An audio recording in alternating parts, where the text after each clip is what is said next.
మీరందరూ కలిసి వేలం పాడటానికి ఇది మాంసపు ముద్ద కాదు, ప్రాణమున్న మనిషి.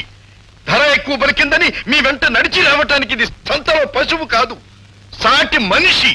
మీలాగే మానాభిమానాలు చీము నెత్తురు ఉన్న ఒక మనిషిని, అందులో అబలైన ఒక ఆడదాన్ని నడివీధిలో పెట్టి వేలం పడటానికి మీకు సిగ్గులేదు?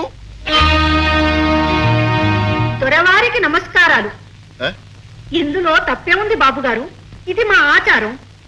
మా పొలంలో పుట్టిన బిడ్డను మొదటిసారిగా వేణుగోపాల స్వామికి అర్పిస్తాం.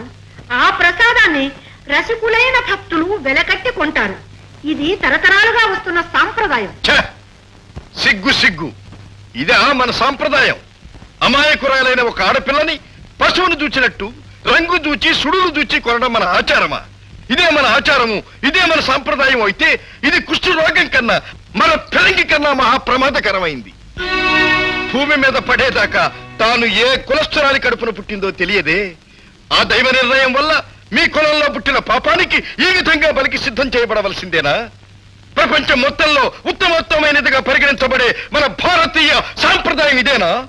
అన్ని దేశాల వారు తల వంచి నమస్కరించే ఉదాత్తమైన మన హైందవ సంస్కృతి ఇదేనా?